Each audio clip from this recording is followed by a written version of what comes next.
Science chapter number 6 ની અંદર આપણે લાસ્ટ ભણ્યા હતા આત્મ પ્રેરણ અને અનન્ય પ્રેરણ. આગળ સમજીએ આત્મ પ્રેરણ અને અનન્ય પ્રેરણ ની અંદર મેં વાત કરી હતી એક ફોર્મ્યુલા જે છે એ બાકી હતો. સમજીએ આત્મામાં એક બાકી હતો અને અનન્યમાં એક બાકી હતો. તો આત્માની અંદર સમજીએ આ રીતે એક બેટરી છે અને એક રિયોસ્ટેટની મદદથી આપણે પ્રવાહ જે છે એમાં ફેરફાર કરીએ તો પ્રવાહના ફેરફારને લીધે ગૂંચળું જે છે ઓસ્ટ્રેટના નિયમ પ્રમાણે ગૂંચળું જે છે ચુંબક બનશે. ચુંબક બને એટલે પોતાનામાંથી બળરેખાઓ જે છે એ બનતી હોય અને આ બળરેખાઓ પોતાની સાથે સંકળાય એટલે એમાં ઇન્ડ્યુસ ઈએમએફ બને. ઇન્ડ્યુસ ઈએમએફ જે છે એ મુખ્ય પ્રવાહની વિરુદ્ધ દિશામાં આવતો હોય છે. તો ચેપ્ટર નંબર 4 અનુસાર ચુંબકીય ક્ષેત્રનું ફોર્મ્યુલા શું થાય? μ0 ni. સોલેનોઇડની અંદર મળતા ચુંબકીય ક્ષેત્રનું ફોર્મ્યુલા μ0 ni, જ્યાં સ્મોલ n બરાબર શું થાય? કેપિટલ n ના છેદમાં l. તો μ0 capital n divided by l. સમીકરણ 1 કહી દઈએ આને. બરાબર સમજીએ. લાસ્ટ આપણે ઇન્ડક્ટન્સ નો ફોર્મ્યુલા લીધો l બરાબર n divided by i. n divided by i. અને આ જ ફોર્મ્યુલાની અંદર જો ફ્લક્સની કિંમત મૂકીએ તો ફ્લક્સ થાય ba બા. તો લખીએ nba ડિવાઇડેડ બાય i અને અહીંયા લખીએ સમીકરણ 1 પરથી. તો સમીકરણ 1 પરથી b ની કિંમત અહીંયા જો મૂકવામાં આવે તો n b ની જગ્યાએ લખશું μ0 ni divided by l. i તો ઓલરેડી છે અને આ a i કેન્સલ. તો ફાઇનલી ફોર્મ્યુલા ઉપર લખું છું કે l બરાબર μ0 n square a divided by l. આવો કંઈક ફોર્મ્યુલા ત્રીજો ફોર્મ્યુલા બની શકે. તો ટોટલ l ના 3 ફોર્મ્યુલા. l બરાબર n5 બાય i, l બરાબર minus epsilon di by dt અને ત્રીજો l બરાબર μ0 n square a divided by l. Total l ના 3 ફોર્મ્યુલા બને. બરાબર, જે આ ત્રીજો ફોર્મ્યુલા આપણે બાકી હતો.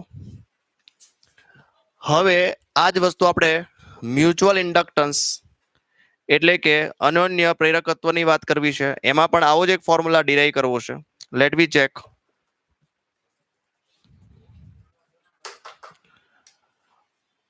આકૃતિ દોરીએ વધારે મજા આવશે. પહેલી કોઇલ જે છે એની અંદર પ્રવાહ વહે છે I1. આટા N1 હોય, ફ્લક્સ ∅1 હોય. આના જ અક્ષ ઉપર એક બીજું ગૂંચળું મૂકેલું છે. આ ગૂંચળાની અંદર ગેલેનોમીટર મૂક્યું છે અને ઇન્ડ્યુસ પ્રવાહ તો ઇન્ડ્યુસ ઈએમએફ જે છે એ બીજા ગૂંચળામાં આપણને મળતું હોય. 20 વોલ્ટની બેટરી હોય, N2 હોય, ∅2 હોય. તો M21 નો ફોર્મ્યુલા શું થાય? તો કે N2 ∅2. આમાં ફ્લક્સ મળે છે કોના લીધે? I1 ના લીધે. ફોર્મ્યુલા આ છે n5 by i. n5 by i formula આ છે, પણ આમાં ફ્લક્સ મળે છે કોના લીધે? I1 ના લીધે. ફોર્મ્યુલા થઈ ગયું. હવે આપણે સમજવું છે કે ભાઈ ફ્લક્સ એટલે થાય શું? તો કે ફ્લક્સ એટલે બા. ફ્લક્સ એટલે શું થશે? બા. પણ હવે જોજો બરાબર સમજો. અહીંયા બી જે છે અહીંયા B1 આવશે, કારણ કે પોતાનું ચુંબક નથી. ચુંબક તો પહેલાનું છે. ખ્યાલ આવ્યો? ચુંબક જે કારણ કે બેટરી જે છે પ્રવાહમાં ફેરફાર પહેલી કોઇલમાં થઈ રહ્યો છે. જો પહેલી કોઇલમાં ફેરફાર થઈ રહ્યો હોય તો ચુંબક કોનું હોય? પહેલા ગૂંચળાનું. એટલે અહીંયા B1 લખશું. શું લખીશું? B1. B1 મલ્ટીપ્લાય A2 લખી શકાય. B1 મલ્ટીપ્લાય શું લખી શકાય? A2 લખી શકાય. ઓકે. તો અને B1 બરાબર શું થાય કયો જોઈએ? તો કે આ ફોર્મ્યુલા જ છે મુન્ની μ0 ni. તો લખીએ μ0 n1 i1 divided by l. આવું થાય μ0 n1 i1 divided by l. એટલે આ જ ફોર્મ્યુલા લખ્યો મેં, પણ μ0 લખ્યો. આટા અહીંયા આગળ n1 છે એટલે n1 લખ્યો. પ્રવાહ અહીંયા કેવો જાય છે? I1 જાય છે અને આની લંબાઈ ધારો કે l હોય. તો M21 બરાબર જો મારે લખવું હોય તો N2M નામ phi2 ની જગ્યાએ શું લખાય તો કે B1A2 ડિવાઇડેડ બાય I1. આમ તો શરૂઆતમાં બધું ડિટેલમાં લખવું પડે બરાબર કે જે કેમ મેં આ સમજાવ્યું તમને અને પછી સમીકરણ બનાવ્યું બરાબર છે. તો N2M નામ B1 ની જગ્યાએ શું લખશું μ0 N1 I1 divided by L. I1 તો છે જ અને અહીંયા શું આવશે A2 I1 તો જોજો formula μ0 N1 N2 μ0 N1 N2 A2 divided by L. આ થઈ ગયો M21. આ જ વસ્તુ ફરીથી આને સમીકરણ 1 કહેવાનું. આ જ વસ્તુ ફરીથી કરવાની કે જો બેટરી જે છે એને બીજા ગૂંચળામાં જોડવામાં આવે અને ગેલેનોમીટરના પહેલા ગૂંચળામાં જોડવામાં આવે એટલે આખી થિયરીમાં જ્યાં 2 છે ત્યાં 1 કરો ને 1 છે ત્યાં 2 કરો.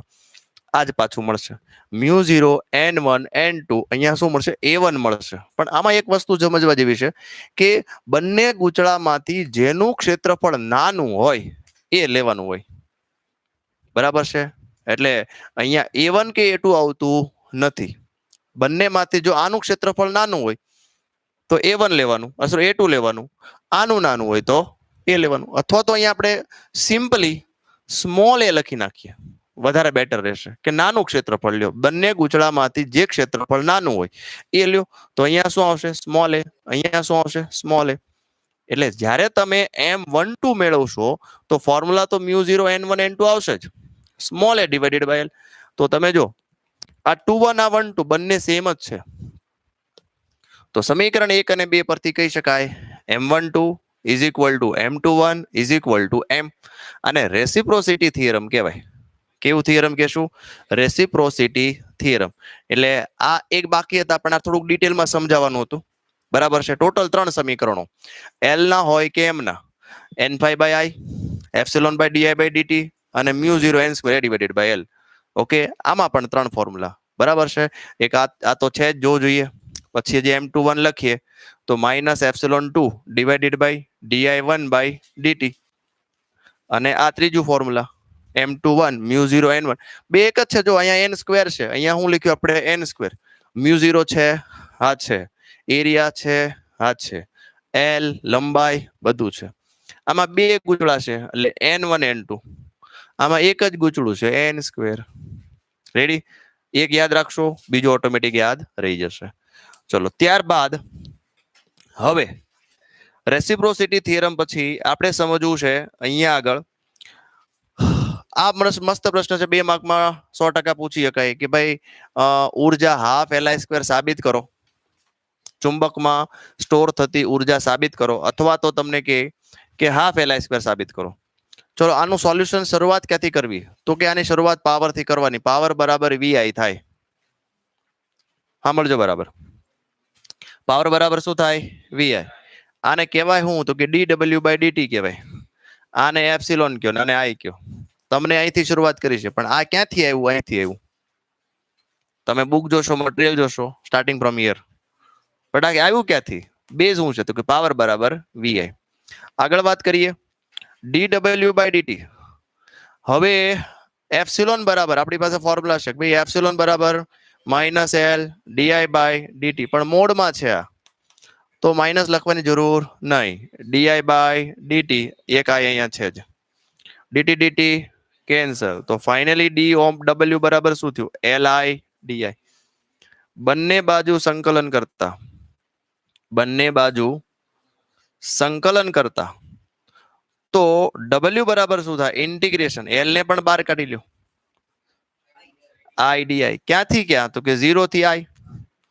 આનું શું થાય તો કે I²/2 આવી ગયો હાફ Li². પણ આ જે કરેલું કાર્ય જે છે ઉર્જા સ્વરૂપે સંગ્રહ થતી હોય એટલે U બરાબર શું લખવાનું હાફ Li². ક્યાંથી શરૂઆત કરો એ મેઇન વસ્તુ છે બરાબર. પાવર થી શરૂઆત કરવાની. આ મોસ્ટ આઈએમપી પ્રશ્ન 2 માર્કમાં તમને પૂછી શકે. એસી જનરેટર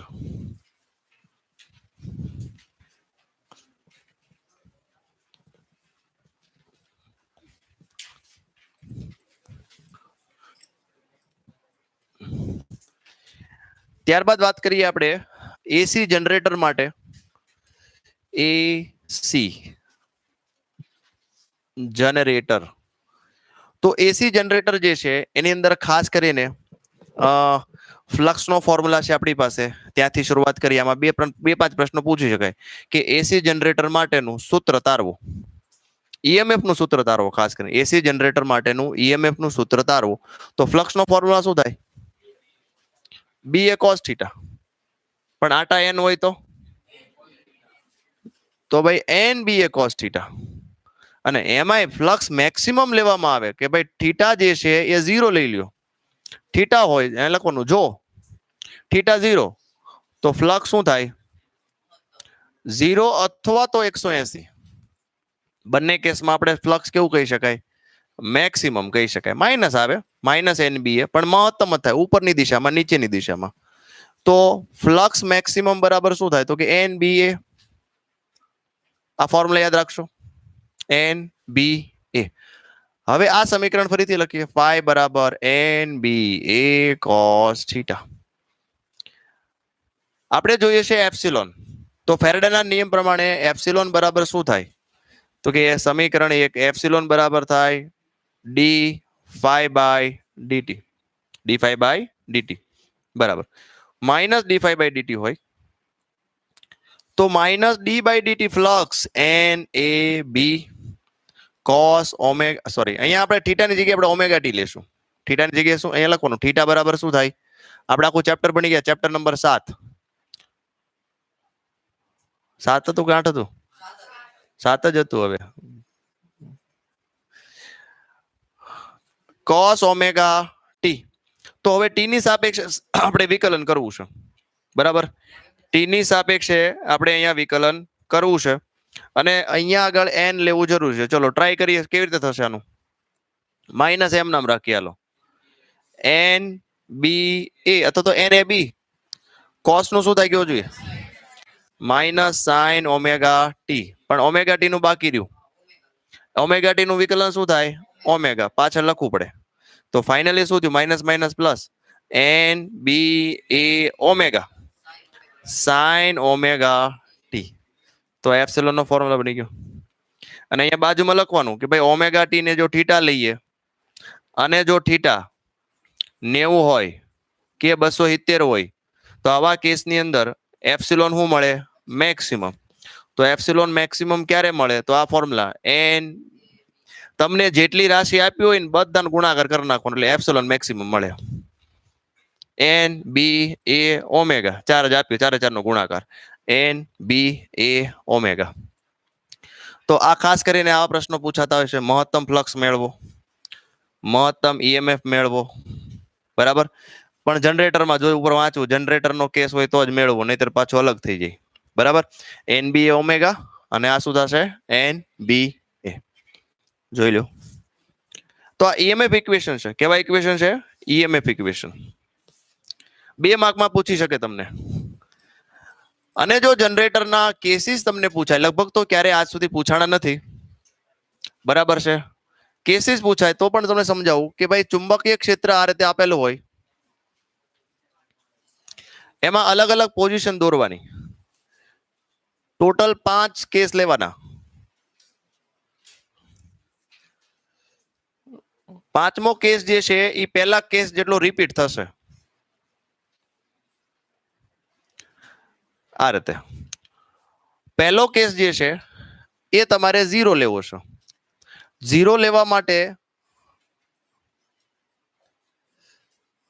તમારે કોઇલ જે છે એ આ રીતે વર્ટિકલ રાખવી પડે કે ભાઈ આ જે છે 0 ચુંબકીય ક્ષેત્રની દિશામાં છે.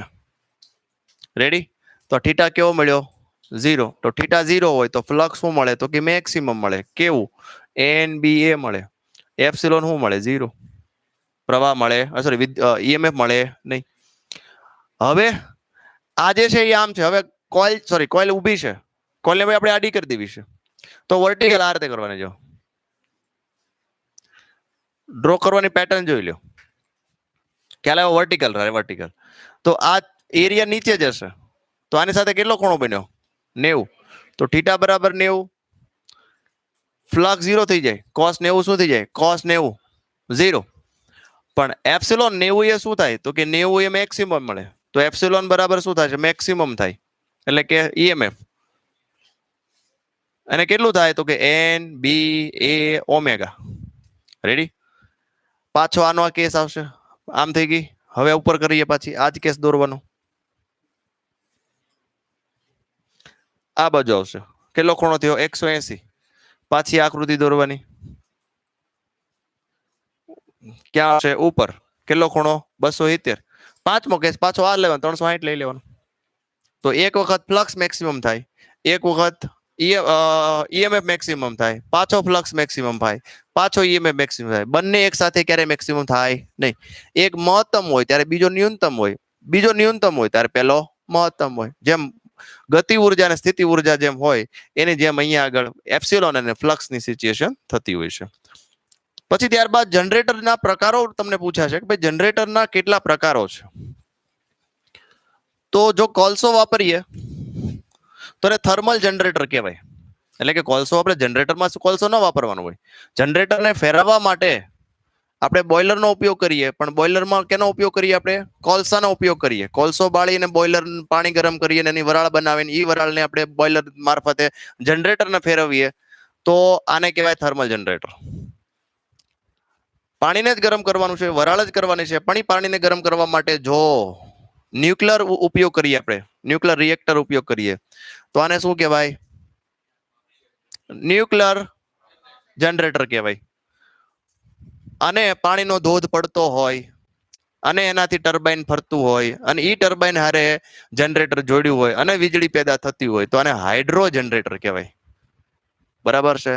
તો અલગ અલગ નામ આપ્યા છે. ખાલી હાઇડ્રો જનરેટર એટલે ખબર પડી જાય કે આ ભાઈ વીજળી ક્યાંથી કેવી રીતે પેદા થતી હશે? તો કે ધોધ દ્વારા, પાણીથી થતી હશે.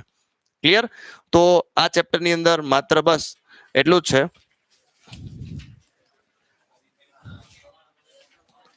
હવે જો આમાં કાંઈ તમને એવું લાગતું હોય કે આમાં કાંઈ અમારે શીખવું છે આગળ, અને એક સૂત્ર એક સ્વાધ્યાયમાં છે, half B omega R square. Epsilon નું એક ફોર્મ્યુલા છે કે જ્યારે કોઈ સળિયો જે છે આર ત્રિજ્યાનો ચુંબકીય ક્ષેત્રમાં રોટેશનલ મોશન કરતો હોય, યાદ રાખજો કેવું મોશન કરતો હોય? રોટેશનલ. અહીંથી હિંજ કરેલો છે, ઓમેગા સ્પીડ થી જતો હોય ત્યારે ફોર્મ્યુલાઓ આવશે half B omega R square. આપણે જે ફોર્મ્યુલા ભણ્યા એ કેવા ભણ્યા છે? સળિયો સીધે સીધો જતો હતો આમ. આ કેવો કેસ છે? આ રીતે. એટલે સમજી લ્યો સાયકલ નું પૈડ્યું છે તો સાયકલના આરા જે છે ચુંબકીય ક્ષેત્ર ઉપર જતું હોય ને પૈડાને તમે આમ ફેરવો તો એના જેવું છે. તો ત્યાં આગળ half B omega R square formula લાગે અને એમસીક્યુ આના અઢળક પૂછાતા હોય છે. Half B omega R square.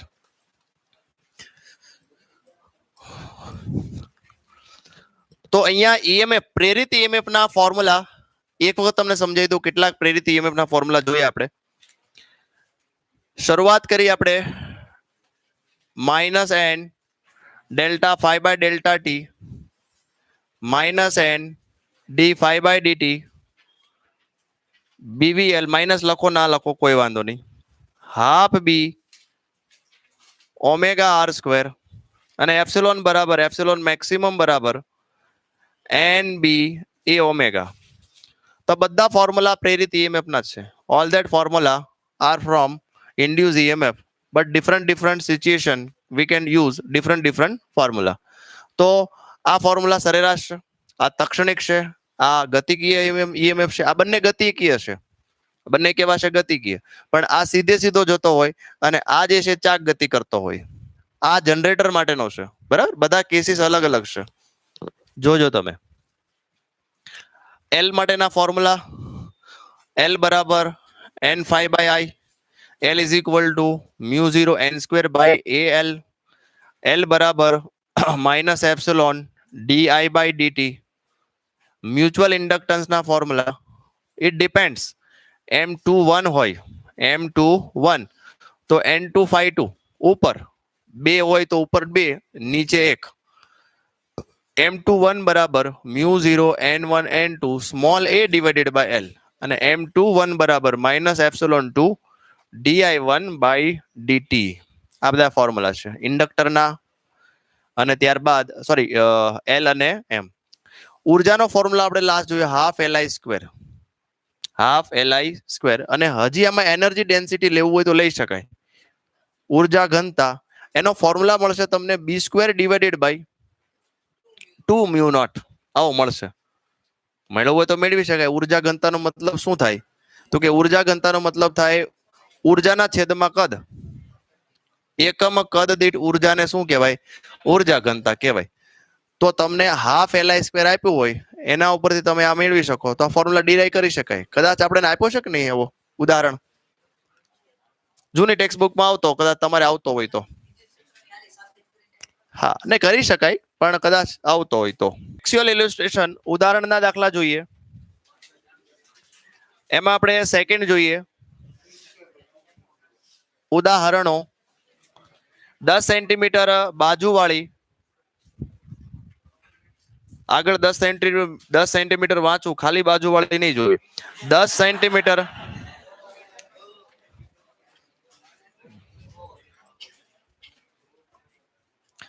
ન્યા અંડરલાઈન કરે પાછા. 10 સેન્ટીમીટર ઉપર અંડરલાઈન કરવી.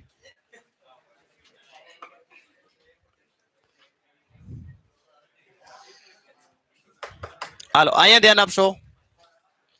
10 સેન્ટીમીટર બાજુવાળી L બરાબર 10 સેન્ટીમીટર 0.5 ઓહમ અવરોધ ધરાવતી એક ચોરસ લૂપ પૂર્વ પશ્ચિમ સમતલમાં ઊભી મૂકવામાં આવે છે. 0.10 ટેસ્લા ચુંબકીય ક્ષેત્ર આપ્યું છે. પૂર્વ દિશામાં લાગુ પડે છે. આ ચુંબકીય ક્ષેત્ર 0.70 સેકન્ડમાં અચળ દરે ઘટાડીને શૂન્ય કરવામાં આવે છે. શું શૂન્ય કરવામાં આવે છે? ચુંબકીય ક્ષેત્ર શૂન્ય કરવામાં આવે છે. તો B2 અને B1 સોરી આ B1 છે અને B2 શું થઈ જશે? 0. તો આ સમય અંતરાલ દરમિયાન પ્રેરિત EMF મેળવો અને વિદ્યુત પ્રવાહનું માન મેળવો. એટલે વિદ્યુત પ્રવાહ I જોઈએ છે. તો I જે છે ઓહમનો નિયમ ε/r બીજા સ્ટેપમાં જ મળશે. એપ્સિલોન મળ્યા પછી ફેરાડેનો નિયમ એપ્સિલોન બરાબર શું થાય? Delta phi by delta T. આટા આપ્યા હોય તો આટા લેવા, નહીં તો આટા લેવાની જરૂર નથી. ફ્લક્સ 2 ના છેદ minus flux 1 T2 minus T1. Flux 2 એટલે શું થાય? ફાઈ બા બી એ કોસ થીટા. અહીંયા હું લખશું B2 A. અહીંયા આગળ તમે જોશો પૂર્વ પશ્ચિમ અને દક્ષિણ આપ્યા છે એટલે 90 નો ખૂણો બને છે, એટલે સોરી 0 બને છે, એટલે cos 0 શું થઈ જશે? 1. એટલે B2A B1A divided by T2 minus T1. એને કોમન લઈ લઈએ. B2 minus B1 divided by T2 minus T1. આમાં માત્ર કિંમત મૂકો. ક્ષેત્રફળ તમને આપ્યું નથી, 10 સેન્ટીમીટર છે તો ચોરસ છે. 10/10 કેટલું થાય? 100 સેન્ટીમીટર સ્ક્વેર. 10 ની માઇનસ 4. B2 કેટલું આપ્યું છે? 0 માઇનસ B1 કેટલું આપ્યું છે? ના છેદમાં સમય કેટલો આપ્યો છે? 0.70. સમય 0 થી શરૂઆત થઈ હોય, T1 કઈ વેલ્યુ મૂકવાની જરૂર નથી. બસ આનું કેલ્ક્યુલેશન કરો એટલે તમને 1 મિલી વોલ્ટ મળે છે. અને આ 1 મિલી 10⁻³ અહીંયા મૂકો. રેઝિસ્ટન્સ જે છે તમને 0.5 આપ્યું છે. હા બેટા, કોની વેલ્યુ?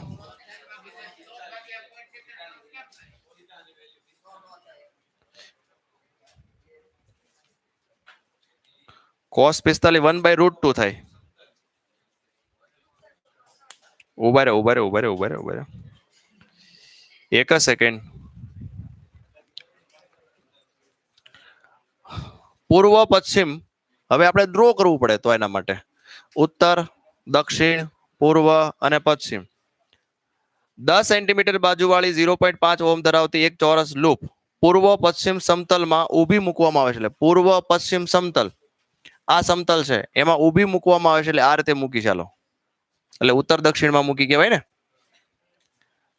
0.10 ટેસ્લાનું એક સમાન ચુંબકીય ક્ષેત્ર સમતલ ઉત્તર અને પૂર્વ એટલે આમ છે. સાચી વાત છે. ચુંબકીય ક્ષેત્ર તમને આમ આપ્યું છે, પૂર્વ દિશામાં આવ્યું છે, તો આ 45 નો ખૂણો થાય અને આ પણ કેટલો થાય? 45 નો ખૂણો થાય. તો cos 45 લેવું પડે. એટલે અહીંયા આગળ આપણે B2A cos 45 minus B1A cos B1 તો છે જ નહીં, કાઢી નાખીએ આપણે, ડિવાઇડેડ બાય સમય. બસ આમાં હવે વેલ્યુ મૂકવી જોઈએ. આકૃતિ તમને જેમ આપી છે એ ડ્રો કરશો તો તમને ખબર પડશે કે આ સમતલ કેવી રીતે બને છે.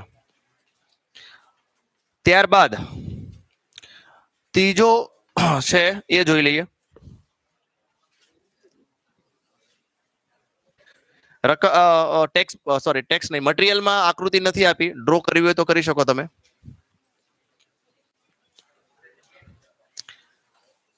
ત્રીજો ઉદાહરણનો ત્રીજો એક્ઝામ્પલ, 10 સેન્ટીમીટર ત્રિજ્યા, આર બરાબર 10 સેન્ટીમીટર, આટા કેટલા આપ્યા છે 500, 2 ઓહમનો અવરોધ ધરાવતા એક ગોળાકાર ગૂંચળાને તેનું સમતલ પૃથ્વીના ચુંબકીય ક્ષેત્રના સમક્ષિતિજ ઘટક ને લંબ રહે તે રીતે મૂકવામાં આવે છે.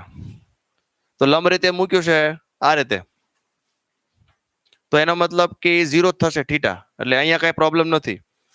સમય છે તમને આપ્યો છે 0.25 સેકન્ડમાં તેના ઉર્ધ્વ વ્યાસને અનુલક્ષીને 180 ભ્રમણ કરાવવામાં આવે, 180 ડિગ્રી ભ્રમણ કરાવવામાં આવે, તો આ ગૂંચળામાં પ્રેરિત થતું ઈએમએફ અને વિદ્યુત પ્રવાહનો માન નો અંદાજ લગાવો. આ સ્થળે પૃથ્વીનું ચુંબકીય ક્ષેત્ર 3×10⁻⁵ ટેસ્લા આપ્યું છે.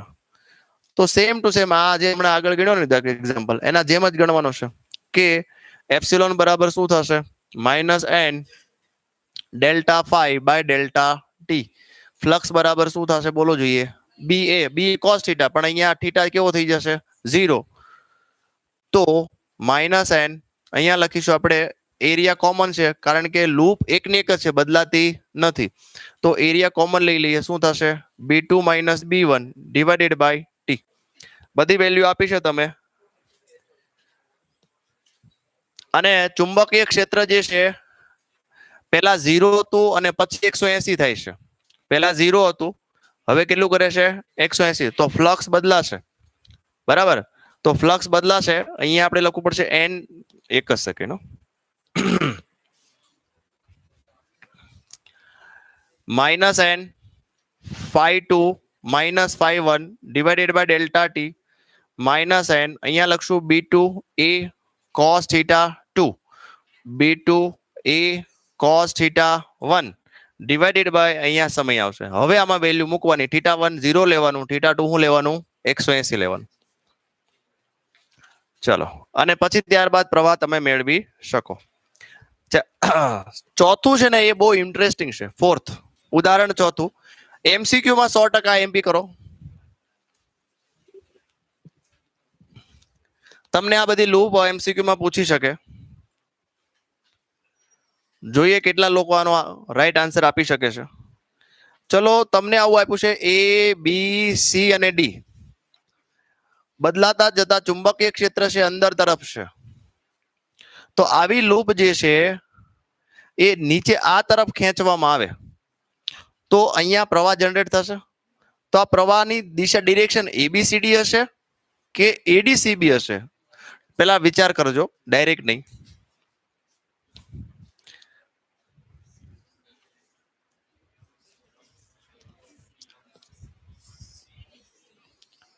ઓનલાઈનમાં પણ જવાબ મળી શકે.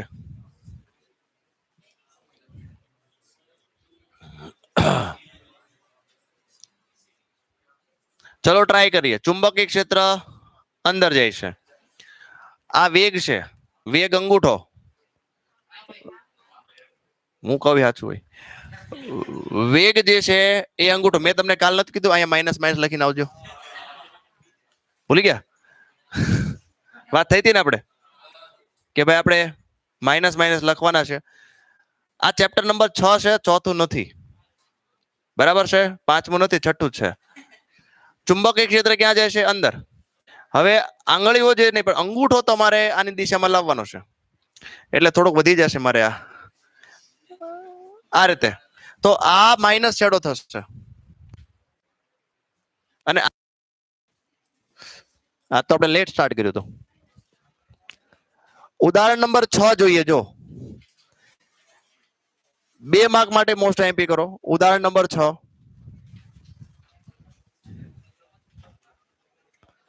જેનો એક છેડો 1 મીટર ત્રિજ્યા, કેપિટલ આર વાપરીએ, 1 મીટર ત્રિજ્યા ધાતુની રિંગના કેન્દ્રમાં લટકાવેલ છે અને બીજો છેડો પરિઘ પર હોય, તેવા 1 મીટર લંબાઈના ધાતુના એક સળિયાને 50 રિવોલ્યુશન પ્રતિ સેકન્ડ એટલે 50 ગુણ્યા 2 પાઈ રેડિયન પ્રતિ સેકન્ડ લખી શકાય. ઓમેગા રિંગને સમતલને લંબ અક્ષને અનુલક્ષીને ભ્રમણ કરવામાં આવે તો આ અક્ષને સમાંતર 1 ટેસ્લાનું ચુંબકીય ક્ષેત્ર રાખેલ છે. તો આ કેન્દ્રને ધાતુની રિંગ વચ્ચે ઈએમએફ કેટલું મળશે? સાંભળજો બરાબર. હવે આ સાબિત ના કરવાનું હોય, આવો એમસીક્યુ પૂછાય તો એપ્સિલોન બરાબર હાફ બી ઓમેગા ડાયરેક્ટ સૂત્ર half B omega R square. આમાં બધી વેલ્યુ છે આપણી પાસે. ખાલી એક યાદ રાખો, રિવોલ્યુશન પ્રતિ સેકન્ડ છે, પરિભ્રમણ પ્રતિ સેકન્ડ છે. એક રિવોલ્યુશન એક આંટો પૂરો કરે એટલે કેટલા રેડિયન થાય? 2 પાઈ. જો મિનિટમાં આપ્યું હોય તો હજી ભાગ્યા 60 લખવું જોઈએ. મિનિટ આપ્યું હોય તો બરાબર જોઈ લ્યો. તો ગણી શકાય ને કેમ ન ગણી શકાય? એના પછીનો સાતમો છે એ એમ જ ગણ્યો છે, પણ એ સૂત્ર ક્યાંથી આવ્યું એટલા માટે મેં મટીરિયલમાં લખી છે નોટ. તો સાતમો જો છઠ્ઠામાં આપણે એમ ન ગણી શકતા, સાતમા ગણી શકે? ન ગણી શકીએ. તો સાતમા પછી એમ જ ગણ્યો, જો half B omega R square થી સીધો. રેડી? ચલો એક આઠમો તો સાવ સહેલો છે, કરાવું? એમાં ખાલી તમારે કરાવો. હાલો, આ લોકો ખતરનાક છે. કઈ વાંધો નહીં, કરાવી દે માઉને. ચલો 8th છે, એમાં તમારે આકૃતિ ખાસ કરીને જોવાની છે. આકૃતિની અંદર તમે જોશો x બરાબર 0, x બરાબર b અને x બરાબર 2b. તો અહીંયા જે ડોટ આપ્યા છે, ડોટ ઈ બી બહાર તરફ છે, પણ બી ઊંધી જ આપ્યા છે, અહીંથી અહીંયા ઊંધી. અહીંયા કઈ નથી, હવા છે. તો આવો સળિયો જે છે, આ સળિયો આ રીતે ગતિ કરે છે. તો અહીંથી અહીંયા ગતિ કરે, અહીંયા તો કઈ થાય જ નહીં, ઈએમએફ મળે નહીં, કારણ કે ચુંબકીય ક્ષેત્ર છે નહીં. તમને એવું કહેવામાં આવે છે ફ્લક્સ મેળવો અને ઈએમએફ મેળવો. ક્યાંથી ક્યાં? તો કે 0 થી 2b ની વચ્ચે. 0 થી 2b ની વચ્ચે ફ્લક્સ મેળવો અને ઈએમએફ મેળવો. તો આપણે બે પાર્ટ પાડી દો. ભાઈ 0 થી શરૂ કરીને પહેલા b ની વાત કરીએ આપણે. તો ફ્લક્સ મેળવો, તો ફ્લક્સ નો ફોર્મ્યુલા શું થાય? બરાબર છે, બી એ. અને એરિયા શું થાય? આની લંબાઈ l હોય, x જેટલો આલ્યો, બરાબર છે. અહીંયા લખીએ એરિયા બરાબર શું થશે? અહીંયા બી આવશે ને, એલ બી આવશે ને, એક્સ નહીં આવે. જોવું જોઈએ. x બરાબર 0 થી x બરાબર b આલ્યો, તો x બરાબર આપણે શું લખવાનું છે? તો બી એલ બી આમ લખશું. બી એલ એટલે x ની જગ્યાએ પછી બીજી સ્ટેપમાં લખ્યો છે જો, પણ b થી 2b લ્યો. હાલો, તો b થી 2b ની અંદર જોજો ચુંબકીય ક્ષેત્ર છે જ નહીં એટલે શું થાય? 0. એપ્સિલોન પણ શું થશે? 0. રેડી? આ જ વસ્તુ જે છે પાછું તમારે બળ મેળવવાનું છે. એમાં બળ મેળવવાનું છે. તો બળ શું થશે? તો કે b square l square v divided by r. પણ b 0 છે એટલે આન્સર શું આવશે? 0. બળ પછી તમારે પાવર પણ મેળવવો છે. પાવર બરાબર શું થશે? i square r. રેડી? પણ આમાં બધા 0. આ કેસની અંદર જેટલા ટર્મ છે ફ્લક્સ 0. બરાબર? કેમ? તો કે ચુંબકીય ક્ષેત્ર 0, ફ્લક્સ 0, ઈએમએફ 0, પ્રવાહ 0, પાવર 0. બધું આમ જ મેળવવાનું. કેવું હોય તે કેમ શક્ય ન હોય? એક ચુંબક લે તું, ધારો કે આ ચુંબક છે, તો આની ક્યાંક તો લિમિટ હોય ને. તો પણ અહીંયા લિમિટ હોય કે ભાઈ અહીંયા આગળ ચુંબકીય ક્ષેત્ર છે, પણ અહીંયા હવે નથી, અહીંયા નથી ચુંબકીય ક્ષેત્ર. પણ એને આપણે ઇગ્નોર કરીએ કઈ ને, થોડુંક એટલે માઇક્રોમાં હોય તો આપણે એને ઇગ્નોર કરીએ કે નથી એમ સમજી શકાય. હા હા હા હા. હવે મોસ્ટ એમપી કરો 9મો 2 માર્ક માટે. આપણો ફેવરેટ દાખલો છે. બે સમકેન્દ્રિત ગોળાકાર ગૂંચળા, એક નાની ત્રિજ્યા r1, બરાબર, એક નાની ત્રિજ્યા બરાબર જોજો r1 અને એક મોટી ત્રિજ્યા જે છે r2. બે ગૂંચળા આપેલા છે, અન્યોન્ય પ્રેરકત્વનો દાખલો છે ને કેન્દ્ર સંપાત થાય છે આ ગોઠવણનું અનન્ય પ્રેરકત્વ મેળવો તો M21 અથવા તો M12 જોઈએ છે. તો મ્યુચ્યુઅલ ઇન્ડક્ટન્સ નો ફોર્મ્યુલા શું થાય બોલો જોઈએ? 5/I થાય. ફ્લક્સ નો ફોર્મ્યુલા શું થાય? બા. તો લખીએ BA ડિવાઇડેડ બાય I. ચલો ચુંબકીય ક્ષેત્ર સાંભળજો બરાબર. ધારો કે આમાં કઈ ધારમાં લીધું છે? R2 માં લીધું છે. પ્રવાહ અહીંયા જાય છે, એમાં લઈ શકે, જરૂરી નથી. પ્રવાહ જતો હોય પ્રવાહ આધારિત રિંગના કેન્દ્ર પર મળતું ચુંબકીય ક્ષેત્ર chapter 4 μ0I divided by 2R2, કારણ કે R2 લૂપમાં છે ને. R1 માં લ્યો તો હાલે, જરૂર નહીં. ઓકે, તો B બરાબર લખ્યું.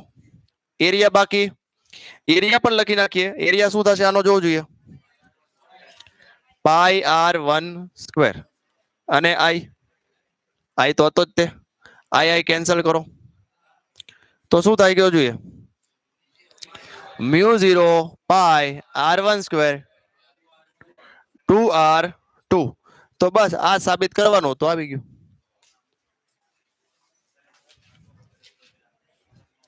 હંમેશા યાદ રાખો, અહીંયા એરિયા જે છે મ્યુચ્યુઅલ ઇન્ડક્ટન્સમાં નાનો એરિયા લેવો.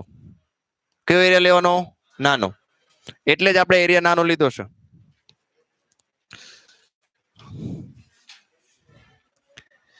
ઉદાહરણ 10 ની અંદર મેં તમને વાત કરી કે ભાઈ UB આપ્યું છે. જો તમને એકમ કદ દીઠ ઉર્જા B² ડિવાઇડેડ બાય 2 μ0 સાબિત કર્યું છે. અને લાસ્ટ 11મો જે એક્ઝામ્પલ છે એમાં તમારે એપ્સિલોન મેક્સિમમ મેળવવું તો ફોર્મ્યુલા NBA ઓમેગા. જેટલા આપ્યા બધાને ગુણાકાર, હળંગ ગુણાકાર NBA ઓમેગા. પણ એકમોમાં ખાસ યાદ રાખવાનું, જો ઓમેગા તમને રિવોલ્યુશન પ્રતિ મિનિટ આપ્યું હોય તો એને રેડિયન પ્રતિ સેકન્ડમાં મેળવવું પડે.